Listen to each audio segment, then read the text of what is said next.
네, 이재명 더불어민주당 대표가 대장동 위례신도시 개발 특혜 의혹과 관련해서 오늘 검찰에 출석해 조사를 받았습니다.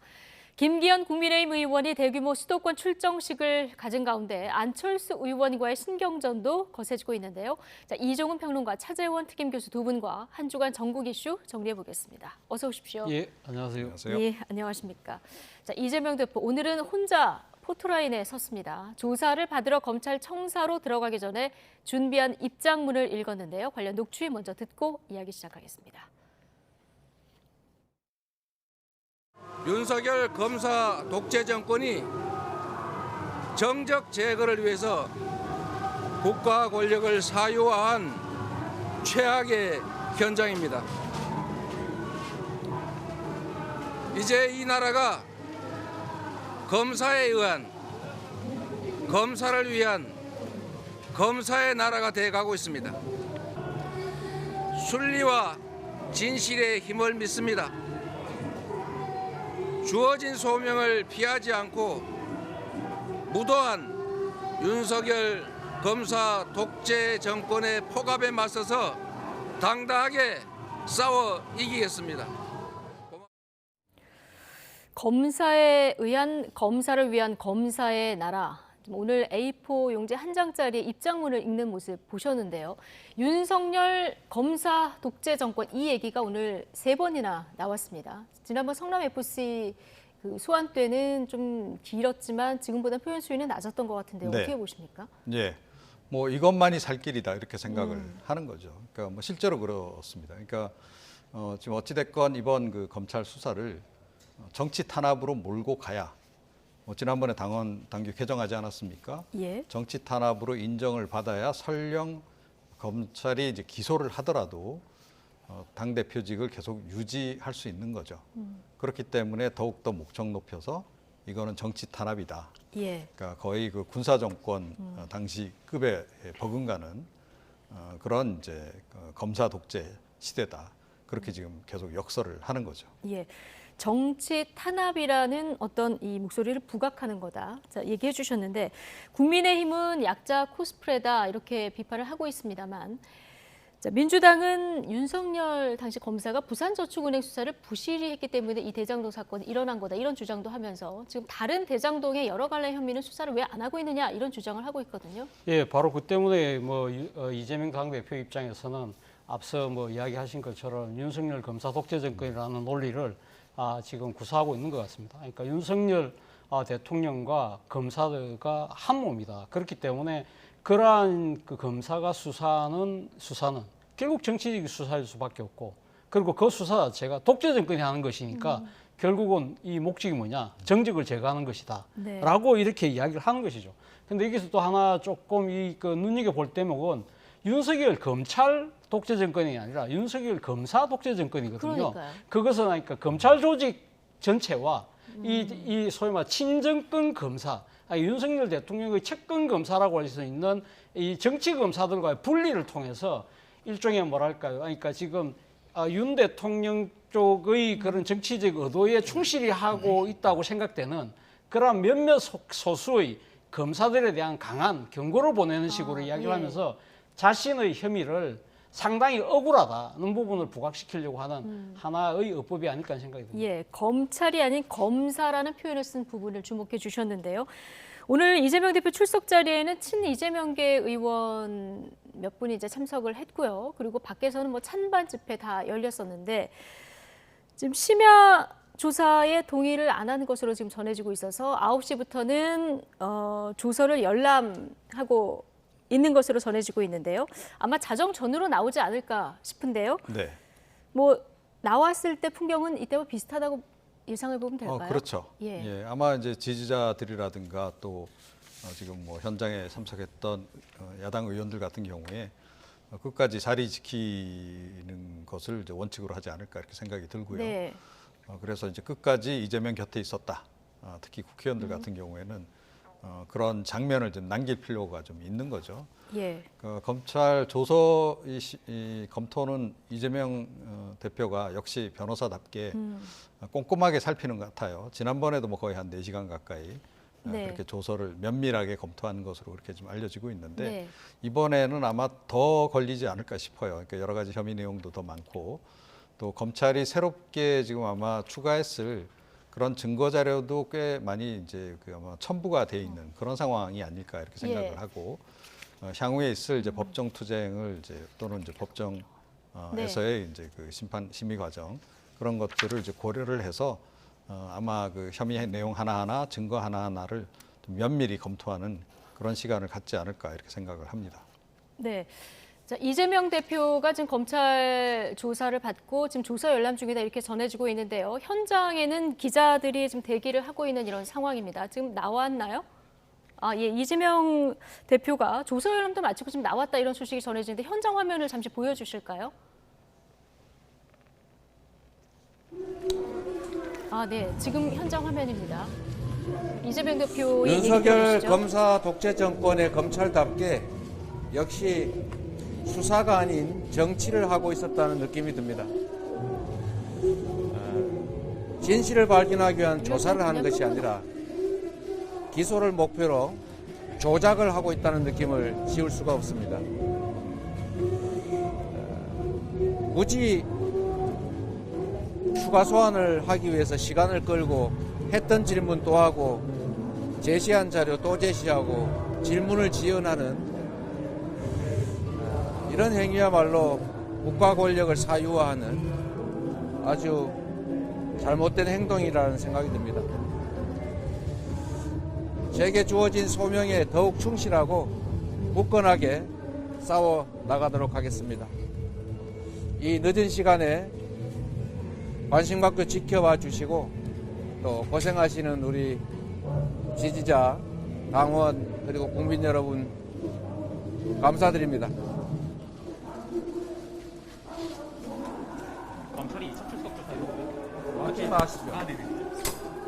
하나만 여쭤볼게요. 진술서 내용 외에 혹시 진술하신 게 있으실까요? 이재명 대표가 오늘 10시 20분쯤 서울중앙지검에 나가서 조사를 받고 지금 나오는 모습을 보셨습니다.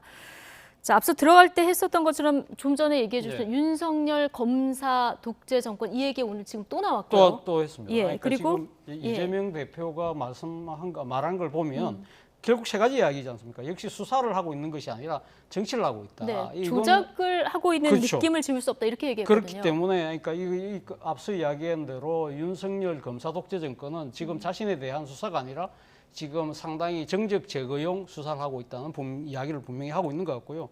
뭐 지금 기소를 목표로 하고 네. 조작을 하고 있다는 식의 지금 단어를 쓰는 거 보면 소위 말하는 답정너 수사를 하고 있다. 답이 정해져 있고 너는 답만 알아. 그런 식이기 때문에 그래서 추가 소환을 하기 위해서 일부러 계속적으로 시간을 끌었다. 이 이야기는 앞으로 향후 추가 소환이 있다 하더라도 나는 거기에 예. 응할 의지가 없다는 것이고 마지막으로 한 이야기가 소명에 충실하겠다는 거잖아요. 그럼 예. 지금 현재 이재명 당대표가 갖고 있는 직함이 지금 민주당의 대표라고 한다면 네. 나는 이러한 그 부당한 정치적 수사에 의해서 기소가 된다 하더라도 당대표 물러나는 일은 없을 것이라는 것도 아마 분명하게 소명에 밝힌 것이 아닐까. 충실하겠다 이렇게 얘기를 한 그렇죠. 것으로 봐서 예. 앞으로 당 대표직이 경우에 따라서는 이제 또 한 번 논란이 될 텐데 절대 물러나지 않겠다. 이런 그런 의지를 표명- 뭐 애들로서 이야기한 것이 아닐까 생각이 듭니다. 예. 자, 지금 조금 전에 들으셨지만 검찰이 했던 질문 또 하면서 이제 지연 전술을 펴는 것 같다. 이거 민주당 의원들이 앞서서도 얘기를 네. 했었는데요. 검찰은 조사량이 너무 방대하기 때문에 이거 하루에 조사 못 끝낸다. 이틀 정도 나와달라 얘기했는데 지금 말씀하신 대로 하루 더 출석 요구가 있었을 때 나가지 않을 가능성이 좀 크다고 봐야겠죠. 예, 그렇죠. 그러니까 예. 사실 오늘 그 조사 과정에서도 그러니까 본인이 준비한 자료를 이제 제출을 하고 대부분 아마 답변을 네. 내가 제출한 그 답변서로 대체하겠다 이렇게 답변을 지금 한 것으로 그렇게 지금 예. 보도는 나오고 있어요. 그러니까 지난번에도 이제 그랬던 건데 이제 그런 식으로 뭐 답변을 했다라고 전제한다면 예. 향후에 뭐 추가 소환 조사에는 응하지 않을 가능성이 조금 더 높지 않나 이렇게 생각이 들고 네. 그러니까 생각보다 좀 빨리 나왔어요. 예. 네, 빨리 나왔는데 이게 이제 의미하는 게 과연 뭘지 실제가 과연 어떨지는 좀 이제 네. 지켜보긴 해야 되겠는데 지난번 성남 FC 네. 때 조사 열람 시간이 3시간이 넘게 열람을 예, 했었거든요. 그렇습니다. 근데 이번에 대장동 관련 의혹은 훨씬 더 내용이 많기 때문에 시간이 더 걸릴 것이다 이런 예상이 많았는데 네, 그렇죠. 지금 굉장히 9시부터 심야 조사 거부했으니까 9시부터 검토를 해서 11시 전에 나왔다면 상당히 짧게 한 거거든요. 그렇죠. 예. 이제 그렇게 이제 어찌됐건 우리가 추론을 해본다면 그러니까 검찰이 어떤 결정적인 증거를 제시를 못했을 가능성이 하나 있고요. 예. 그러니까 이재명 대표로서도 뭐 굳이 그렇게 꼼꼼하게 살펴봤어야 될 필요성이 없었을 수도 있고 또 다른 가능성은 조서 내용이 의외로 짧았을 수도 있다라고 봅니다. 네. 그러니까 주요 혐의 내용에 대해서 본인이 지금 답변서로 다 대체하고 답변한 내용이 별로 많지 않다라고 한다면 본인 답변 내용 중에서 검토할 내용이 별로 없겠죠. 그래서 빨리 끝났을 수도 있고 여러 가지 좀 상상을 하게 하는데 네. 이거는 이제 추후에 뭐 보도를 통해서 조금 더 우리가 자세히 알 수 있지 않을까 이렇게 생각합니다. 네. 오늘 이재명 대표가 답변으로 가름한 진술서 30여 쪽 정도 되는 이 답변서, 진술서가 이미 공개가 됐더라고요. 맞습니다. 성남 FC 때는 며칠 뒤에 공개를 했잖아요. 네. 조사를 받고. 왜 달랐을까요? 아무래도 그러니까 지금 그 성남 FC하고 달리 이번 대장동 사건과 같은 경우는 이재명 당대표를 둘러싼 의혹 중에 가장 핵심적인 의혹이잖아요. 그렇기 네. 때문에 본인 입장에서는 이러한 의혹이 사실은 이 검찰 수사 과정에서 피의사실 공표 혐의를 공표를 통해서 계속적으로 언론에 지금 보도되고 있는 상황이기 때문에 네. 본인 입장에서는 이러한 부분들을 강하게 차단시켜야 되겠다. 이것이 일종의 기정사실화될 수 있다는 생각도 했을 것 같고요. 또 하나는 지금 성남 FC보다는 분명히 더 중요한 사건이기 때문에 네. 이런 부분들에 대해서 내가 자신 있다. 이런 부분을 좀 드러내기 위한 하나의 행위가 아니겠을까 하는 생각이 듭니다. 자, 진술서 내용을 보면은 대장동 이익은 이거 최대로 환수한 사업이다. 자, 이렇게 지금 공공에서 최대로 환수한 사업이다. 이런 얘기도 했고 천화동인 1호 같은 경우는 언론 보도 나오기 전에 내가 알지도 못했다. 이렇게 진술서에 얘기가 나왔는데 앞서 조서 열람이 짧았던 이유 중에 한 가지로 검찰이 특별한 추가 증거를 제시하지 못했을 가능성도 있지 않겠느냐 한 가지로 추론을 해주셨는데요. 자, 오늘 검찰 조사에서 검찰이 뭐 새로운 어떤 증거나 이런 걸 제시했을 가능성 어떻게 보십니까? 저는 뭐 정확하게 알 수는 없습니다만 저는 그러니까 성남 FC 때와는 달리 이번에 이재명 당대표가 이 대장동 의혹 부분에 대해서는 아마 준비해갔던 서면 진술서 말고는 추가적으로 뭐 답변을 거의 하지 않았던 것이 아닐까 하는 생각이 네. 듭니다. 만약에 본인이 한 이야기가 많다고 하면 그 부분이 어떤 식으로 신문 조서에 들어갔을까 부분을 꼼꼼히 따질 수밖에 없지만 이 미리 준비한 33장의 뭐 지금 알려지고 있는 33장이라고 그러는데 그러니까 서면 진술만 주고 나는 이 외에는 더 이상 할 말 없다. 그 아마 그리고는 더 이상 말을 하지 않았던 것이 아닐까. 그러니까 성남 그러니까 FC 성남 FC 때는 때는 새로운 본인이 질문이 좀 뭐 나와서. 여러 새로운 질문이 예. 있었죠. 예를 들면 네이버가 그 지금 당시 성남 FC에서 성남시에서 요구했던 요구를 정리한 문건을 보여주니까 뭐 보도에 의하면 네. 뭐 정진상이 그랬다는 것이냐 나는 몰랐다 뭐 이런 식으로 답변을 했다고 하지만 이번 같은 경우는 아예 그런 것 자체를 예. 아마 검찰이 뭐 그런 그 이 문건을 보여줬다 하더라도 아예 답변을 안 했을 가능성이 있다. 왜? 성남 FC 때 그런 식으로 답변을 했던 부분이 거의 실시간으로 언론에 노출이 됐잖아요. 예. 그러면서 그런 부분들이 상당히 이재명 당대표 입장에서는 약간 곤혹스러운 상황처럼 네. 내비쳤던 것이 사실이거든요. 그렇기 때문에 일체 반응을 보이지 않음으로써 그렇다고 한다면 이 피자신문 조서를 뭐 굳이 따지고 뭐 열심히 예. 열람할 이유가 상대적으로 적지 않았을까. 이미 다 답변서로 답을 했기 때문에. 그렇죠. 예. 자, 앞서 뭐 출석하는 모습, 조사 받고 나오는 모습까지 다 보셨고 어떤 발언을 했는지까지 들었는데 자, 오늘 이제 조사 끝난 다음에 검찰이 이재명 대표에 대해서 구속영장 청구할까요? 어떻게 전망하십니까? 뭐 일단 할 가능성이 높지 않나 이렇게 생각을 해요. 그러니까 뭐 이 성남 시 특히 대장동 관련한 의혹 부분은 검찰이 어떻게 보면 가장 공을 많이 들인 그런 수사이기도 하고 그리고 최근에 뭐 일련의 보도들이 이제 계속 이어지기도 했지만 또 관련자들 수사도 뭐 좀 더 굉장히 광범위하게 이루어지지 않았어요.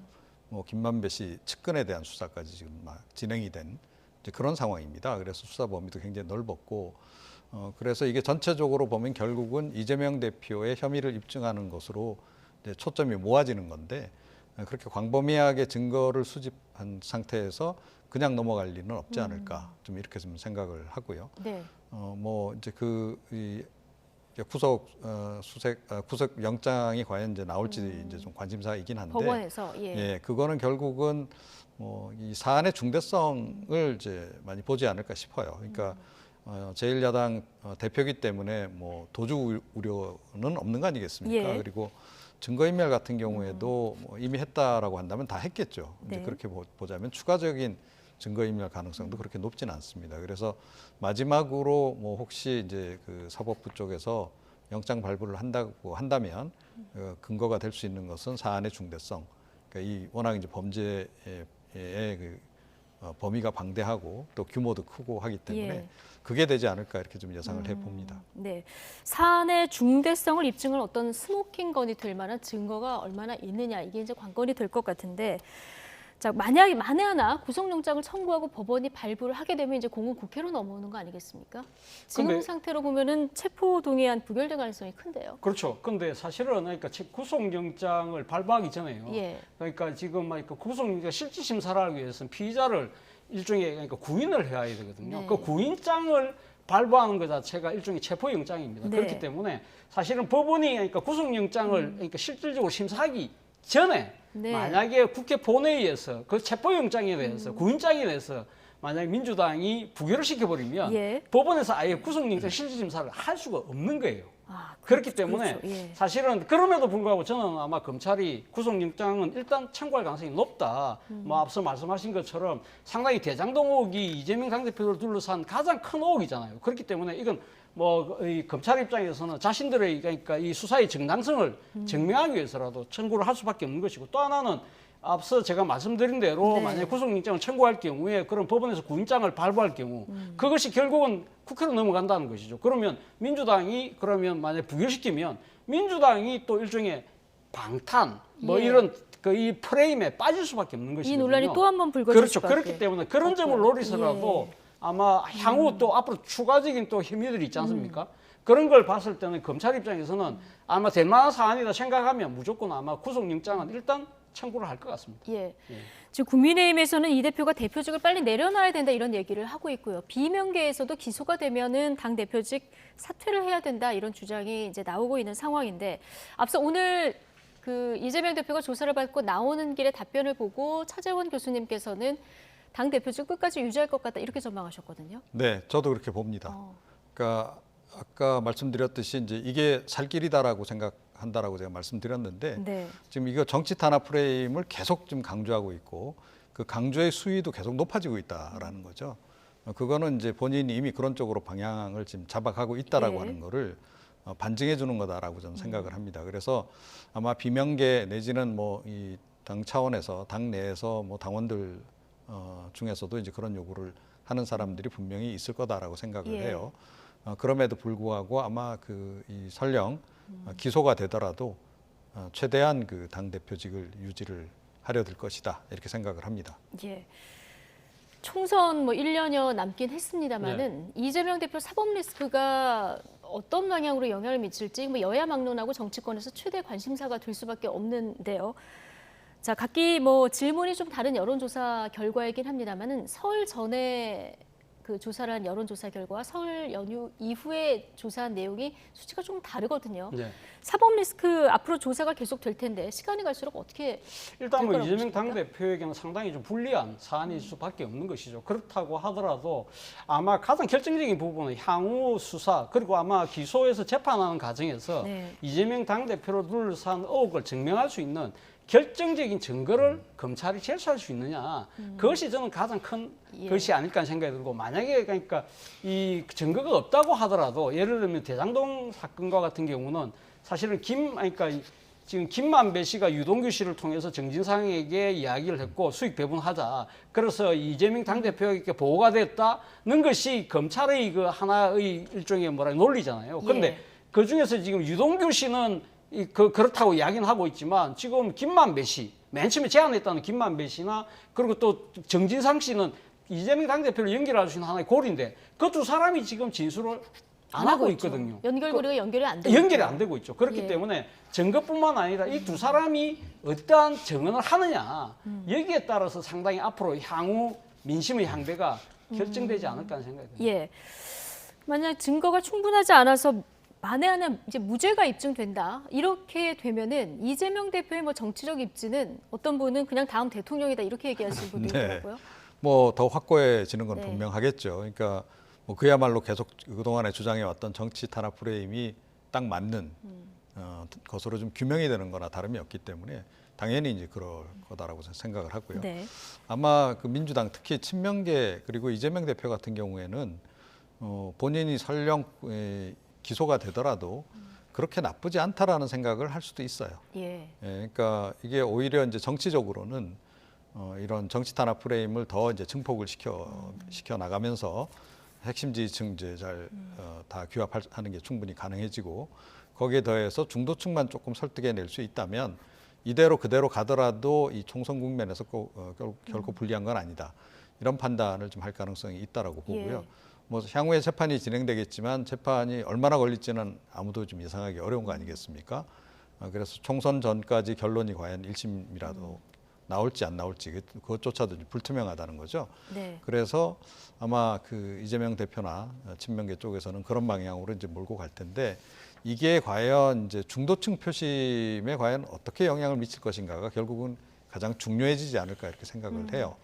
그러니까 지지층들이야 뭐 어차피 결집을 이제 하게 돼 예. 있는 건데 최근 여론조사 결과를 보게 되면 조금 전에도 이제 여론조사 결과가 좀 이제 보여지긴 했습니다만 일반 국민들 사이에서의 인식과 또 이 더불어 민주당 지지층들, 적극 지지층 사이에 진보 지지층들 사이에서의 여론이 인식이 다르죠. 차이가 있다는 예. 거예요. 그러니까 일반 국민들은 정당한 수사다라고 생각하는 분들이 좀 의외로 중도층까지 포함하다 보니까 네. 많이 나오는 반면에 진보 지지층들 많은 대상으로 해서 질문을 던지게 되면 역시 이거는 좀 이제 탄압이다 이렇게 보는 시각이 더 강하다는 거예요. 그래서 당내 이제 그 어떤 당심이라고 하는 건 그럴지 모르겠는데 결국 총선 본선 국면에 가서 중요한 것은 중도층의 향배란 말이죠. 그렇게 봤을 때는 제가 조금 전에 말씀드린 친명계의 그 구상이라고 하는 것이 조금 좀 민심하고는 이반된 것일 가능성이 높아서 총선 결과에는 악영향을 끼칠 수도 있다 이렇게 생각합니다. 네.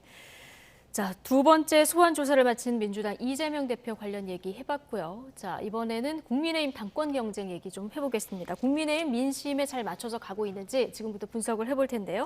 국민의힘 당권 1, 2위 주자를 꼽히는 김기현, 안철수 의원의 신경전 거세지고 있습니다. 오늘 발언 듣고 오시겠습니다. 수도권 지역을 중심으로 해서도 김기현의 지지세가 압도적이라는 것을 다시 한번 확인할 수 있는 매우 의미 있는 현장이었다고 생각합니다. 무조건 사람들만 많이 모아놓고 행사를 한다고 해서 그게 당대표 이번 전당대회 취지에 맞는 것인지 거기에 대한 의문을 제기한 겁니다. 네. 자, 두 분이 오늘 모두 수도권에 있었는데요. 수도권 민심 잡기에 이제 여념이 없고 신경전도 조금 살짝 오가는 모습을 지금 보고 오셨습니다. 오늘 김기현 의원이 부천에서 캠프 출정식을 대규모로 진행했는데요. 한 30명 가까이 되는 현역 의원 포함해서 뭐 당협위원장 등등 해서 수천 명이 모였다고요. 네. 아무래도 김기현 지금 의원 입장에서는 사실 뭐 자신에 대한 여러 가지 그러니까 지금 뭐 이 공격을 받는 지점 중에 하나가 지금 그러니까 PK 쪽에 정치적 기반을 두고 있는 네. 비수도권 후보라는 거잖아요. 그렇기 때문에 아마 수도권에서도 내 나름대로의 경쟁력이 있다. 이런 것을 가시하기 위해서라도 그래서 수도권에서 그렇죠. 출정식을 수도권에서 열었군요. 그러니까 지금 서울, 경기, 예. 인천 이쪽에 있는 지금 그러니까 이 현역 의원들 그리고 또 당협위원장들까지 다 모아서 일종의 수도권 경쟁력을 보여주는 그런 측면이 있는 것이고 또 하나는 뭐 앞서 말씀하신 것처럼 지금 현역 의원 30명에다가 원외 당협위원장 한 50명까지라고 한다면 일종의 대세는 내가 갖고 있다. 내가 정말 친윤 후보야라는 걸 보여주는 것이고 예. 또 오늘 여기서 메시지를 내놓은 것 중에 하나 또 눈에 띄는 대목이에요. 당대표는 더 큰 정치적 목표의 발판이 돼서는 안 된다. 이야기를 했거든요. 자신은 소위 말해서 자기 대권 주자가 아니다. 그렇기 때문에 나는 말 그대로 오롯이 당대표에만 집중할 수 있지만 지금 상대적으로 안철수 의원 같은 경우는 차기 대권 주자로 많은 사람들이 분류를 하고 있기 때문에 결국은 지금 당대표를 자신의 정치적 도약을 위한 발판을 삼는 것이 아닐까? 그렇다고 한다면 그런 사람보다는 당대표에 올인할 수 있는 나 같은 사람을 지지해달라. 이 세 가지 메시지를 갖고 오늘 주장을 한 것 같습니다. 근데 김기현 의원 같은 경우는 내가 대권에 안 나갈 거기 때문에 여기서 자유롭다 이렇게 얘기하는 반면에 안철수 의원 같은 경우는 나는 당에 별로 지분이 없기 때문에 공천에서 자유롭다 또 이 얘기하고 있거든요. 네, 그렇죠. 네. 그러니까 아무래도 이제 안철수 의원 입장에서는 그러니까 친윤계 후보인 것으로 표방은 하고 있으나 비윤계 후보 쪽으로의 그 어떤 확장성은 내가 더 훨씬 더 있다. 네. 또 수도권에서의 득표력도 내가 더 훨씬 더 많다. 이 생각을 하고 있는 겁니다. 그래서 중도 내지는 하여튼 중도 보수 이런 쪽을 내 편으로 지금 최대한 끌고 가야 되고 당내 그 역학 구도상으로는 이른바 반윤 또는 비윤들을 다 이제 포함해서 지금 내가 이제 끌고 가겠다. 특히 나경원 전 의원도 어떻게 보면 이제 비윤 지지층들이 어느 정도는 그쪽에 결집해 있었던 부분이 있기 때문에 그 층을 최대한 내 쪽으로 끌고 이제 가겠다라고 하는 그런 의지를 지금 피력을 하고 있는 것으로 그렇게 보입니다. 예, 양강 구도가 지금 형성이 돼 있고요. 그리고 나경원 전 의원이 불출마를 했기 때문에 이 표가 어디로 지금 이동을 하고 있을까? 이 부분 궁금했는데 여론조사 결과가 좀 나왔죠. 자, 김기현 의원이 오차 범위 안에서 앞서고는 있는데, 자, 지금 그래픽 보여주시면 3차 조사가 40대 33.9입니다. 이게 이제 오차 범위 내에 들어오고는 있습니다만은 그래프의 기울기를 보셨을 때 안철수 의원 상승세가 굉장히 가파르게 지금 나오고 있거든요. 네. 이건 나경원 전 의원 표가 이쪽으로 갔다. 이렇게 볼 수 있는 거죠? 예, 그렇죠. 뭐 그러니까 이 같은 여론조사, 직전 여론조사에서 나경원 의원이 전 의원이 그때 후보로 거론될 때 당시 2등을 했는데요. 25.3%의 지지율을 받았었거든요. 네. 근데 이번에 지금 안철수 지금 의원 같은 경우는 직전 17.2%에서 16.7%가 상승한 33.9%거든요. 그렇다고 한다면 나경원 후보가 전 의원이 갖고 있던 25.3% 60%가 안철수 후보에게 갔어요. 안철수 의원에게 갔거든요. 반면에 지금 김기현 의원 같은 경우는 오히려 0.3%가 빠졌어요. 네. 그렇다고 한다면 나경원 전 의원의 사태에 따른 그 효과가 지금 안철수 의원이 지금 반사 효과를 받고 있다고 볼 네. 수밖에 없는 것이죠. 그렇다고 한다면 사실 뭐 일각에서는 그렇게 이야기도 합니다. 언더독 효과 아니냐, 이 좀 약세를 좀 지원하는 그런 것도 있지만 결국은 제가 봤을 때는 지금 나경원 전 의원이 후보직을 내려놓을 때 이 여러 과정에서 드러났던 지금 대통령실과 또 이 윤핵관으로 대표되는 당 주류들의 아주 지나친 공세가 사실은 당내 민주주의를 지금 위기에 빠뜨렸다는 그런 지적들이 있거든요. 그러다 보니까 그런 부분에 공감하는 이 보수 지지층들이 상대적으로 이 지금 개파 색채가 옅은 안철수 의원 쪽으로 표심이 옮겨가고 있는 것이 아닐까라고 볼 수 있다는 것이죠. 그러니까 당장 반사이익을 본 거는 안철수 의원이 맞는데요. 그런데 가상 양자 대결을 보면 김기현 의원이 48, 안철수 후보가 40.8. 자, 이래서 이것도 오차 범위 냅니다만은 김기현 의원이 앞서가고 있고, 그다음에 또 하나 지금 유승민 전 의원이 출마할지 안 할지 이거 결정이 아직 안 됐고요. 네. 그리고 지금 80만 당원 지형이 변했기 때문에 이것 또한 변수가 된다 이런 그 분석이 많거든요. 네, 그렇습니다. 뚜껑을 열어봐야 그렇죠. 알 수 있는 그러니까 조금 전 상황인 것 이제 같은데요. 지금 현재 지금 보고 계신 이 여론조사 결과 조금 전 도표까지 포함해서 좀 눈여겨봐야 될 대목은 뭐냐면 나경원 전 의원을 지지했던 표심이 다 안철수 후보 쪽으로 가지는 않았다는 거예요.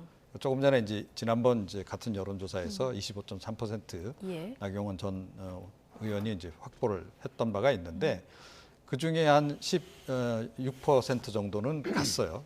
그런데 나머지 한 9% 정도는 결국은 부동층화됐다는 거죠. 예, 이 표가 어디로 돌아선 갈지. 상황인데 이분들이 과연 어느 쪽으로 이제 최종적으로 갈지 이걸 이제 지켜봐야 되는 대목이 하나 있고 또 이번 조사에서도 그 유승민 전 의원 같은 경우에는 어찌됐건 아직 뭐 불출마 의사를 밝힌 상태는 아니기 때문에 그대로 반영이 돼서 8.8% 정도 확보를 했거든요.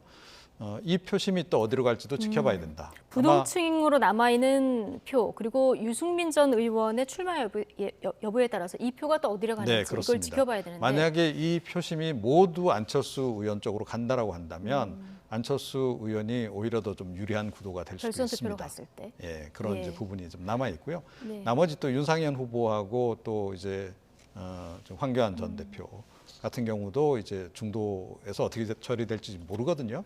예. 컷오프 과정에서도 이제 컷오프가 될 수도 있는 거고 예. 컷오프를 지금 3명 내지 4명 정도 뭐 얘기가 좀 나오고 있습니다. 네. 그래서 4명이 된다 그랬을 때 뭐 이 두 분 가운데 한 분 정도는 컷오프 될 가능성이 높아요. 그럼 그 표심이 또 어디로 갈 가능성이 높습니다. 사실은 윤상현 의원이라든가 황교안 전 대표 표심은 제가 보건대는 이제 친윤계 후보 쪽으로 좀 갈 가능성이 조금 더 네. 높다 이렇게 생각을 합니다. 친윤계 쪽으로. 자, 뭐 당권 주자들 윤상현 의원 포함해서 예. 나경원 전 의원에 대한 구애가 뭐 상당히 이루어지고 있는데, 자, 궁금한 건 그럼 나경원 전 의원이 여기서 가만히 있을까? 나중에 누군가라도 이렇게 좀 암묵적으로 지지를 할까? 궁금한데 어떤 행보를 보일 거라고 예상하십니까? 저는 뭐 나경원 전 의원이 아무런 정치적 액션을 취하지 않을 거라고 봅니다. 만약에 본인이 사실 뭔가 정치적인 뜻이 있다고 한다면 이번에 출마를 강행을 했겠죠. 그렇지 않은 상황에서 본인이 어떤 식으로 정치 의사를 낸다는 것 자체가 사실은 어떻게 보면 자신의 정치적인 행위하고 배치된 측면이 분명히 있는 것이거든요. 저는 향후 앞으로 국민의힘 전당대회에서 가장 큰 이 관전 포인트는 유승민 전 의원의 출마 여부입니다. 유승민 전 의원이 어쨌든 그러니까 지금 결선 투표에 못 간다 하더라도 놓을 경우에는 비윤의 그 지지표의 결집이 될 수 있는 상황이고, 또 하나는 2030을 비롯한 젊은 층들의 투표율이 높아질 가능성이 높거든요. 네. 그런 상황에서 만약에 이 설사 결선에 못 간다 하더라도 이가 만약에 안철수 전 의원이 되는 경우에는 상당한 반사이익이 커질 수 있다는 것이죠. 그러면 그런데 만약에 안 놓을 단답형으로- 경우에는 그런 그러니까 여러 가지 전당대회의 흥행 요소가 사라지면서 사실은 안철수 의원이 그러니까 간극을 좁히기가 쉽지 않을 것이라는 아주 생각이 짧게 듭니다. 그럼 단답형으로 마지막으로 여쭤보면 2월 2일에서 3일에 이제 등록을 해야 되지 않습니까? 오늘 28일이에요. 유승민 전 의원이 나올까요, 안 나올까요? 저는 안 나올 것 안 같습니다. 나올 것 같다. 예. 이종훈 제가 평론가. 보기에도 뭐 거의 지금 안 나오는 쪽인 것 같습니다. 나오지는 않을 것 같다. 네, 두 분의 전망까지 들어봤습니다. 주간 전국 차재원 특임 교수 그리고 이종훈 평론가 두 분과 함께했습니다. 고맙습니다.